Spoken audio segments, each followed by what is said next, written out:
I'm David Ritsema. I'm the pastor at First Waxahachie, and I'm sitting down here with Albert Reyes via Zoom. And so talk about, just in a nutshell, maybe just some real quick facts so we can show or people who aren't familiar with Buckner, right? Maybe either the person or what the ministry entails, maybe just kind of a quick snapshot of what that is.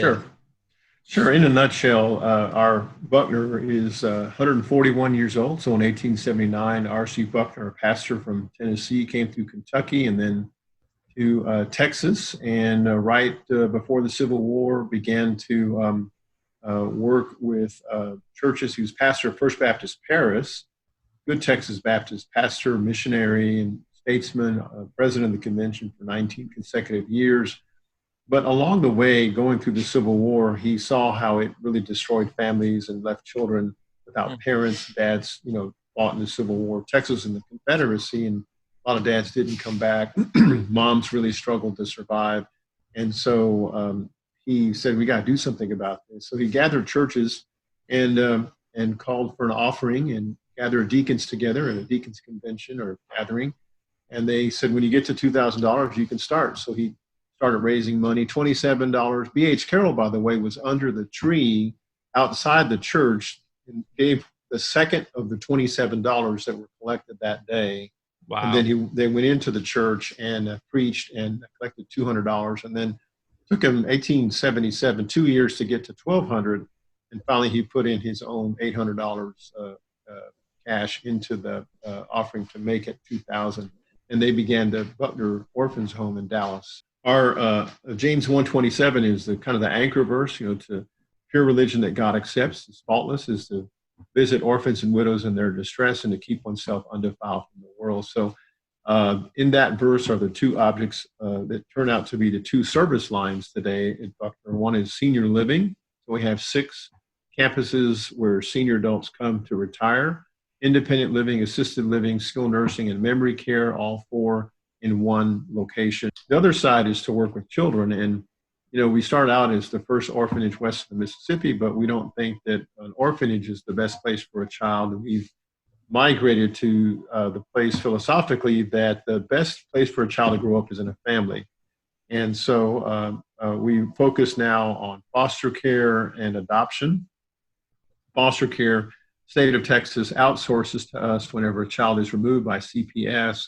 They then contact us to match up a family with a child that needs temporary care. We have 1,100 children in foster care this year. And then in some cases, they can't return to their families. So then they're eligible for adoption. And we placed about 150 children last year in adoption. Then the second thing we do is family pathways. It's at 8 campuses that we have where single parents, usually women, sometimes men, come to live on our campus, but they have to be college ready. It's an educational program. They have to earn their Associate of Arts degree. And then if they do that, they're eligible.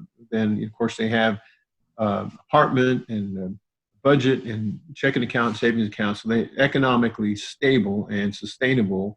And that's a win for us. And once it takes about 2 years to get your degree, you have an apartment, financial management, and then you're away from the situation that you were in, either poverty or homelessness, sometimes domestic violence. So, those families, last year we had I think we had 150 families, and you count the children, there's 500 children in those families. So it's good that they stay out of the foster system and they're with their parents. So that's a really, really big win.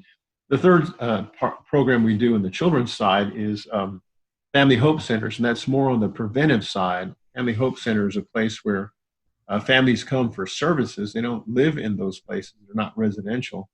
But we served 1,100 families last year through family coaching. And the idea is to intervene and help the family stay strong and get stronger and be successful so they don't have to pull the children out. It's really customized solutions that we deliver to them based on what they say that they need and they want. And so it's a framework that we use 6 protective factors that every family needs to survive and thrive. And by doing that, they get stronger and don't need our help anymore.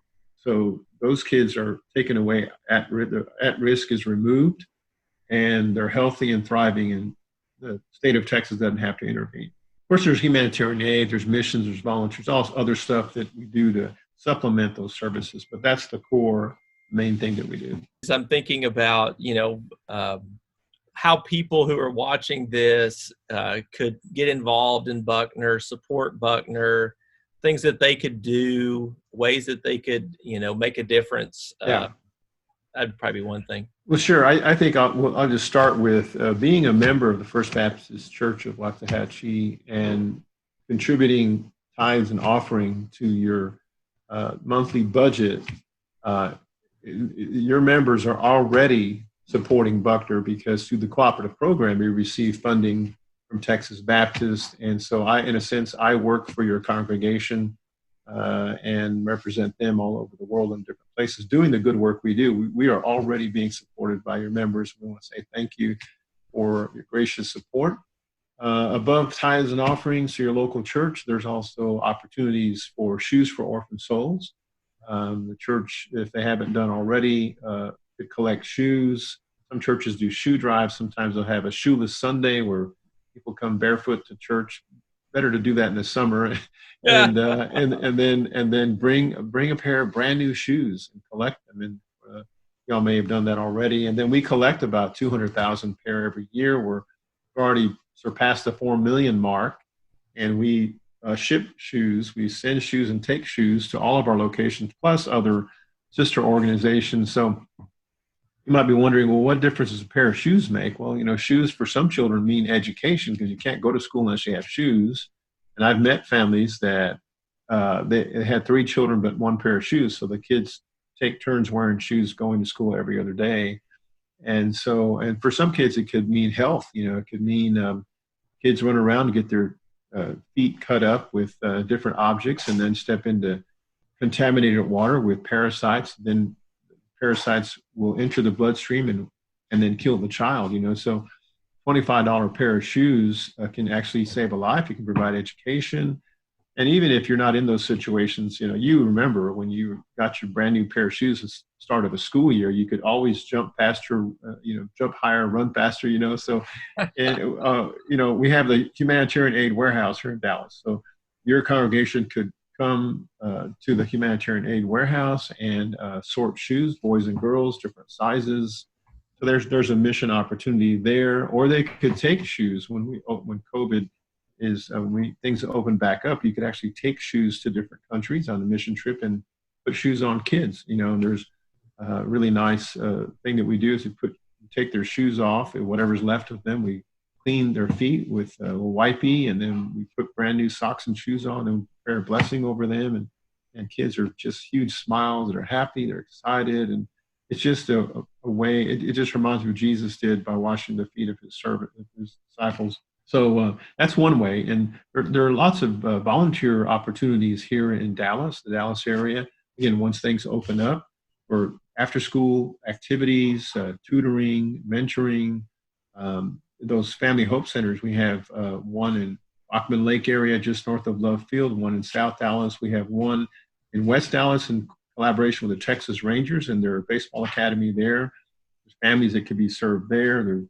There are places right here in our city where members who want to give time as volunteers can also do that. And that's all on the website. If they just go to buckner.org, there's a place to give. There's a place for shoes. There's a place for volunteering. And we just one of those Family Hope Centers, the one north of Love Field, requires about 6,000 volunteers when it's in full operation a year to 6,000 a year for us to really serve the community well. So, there's lots of places to plug in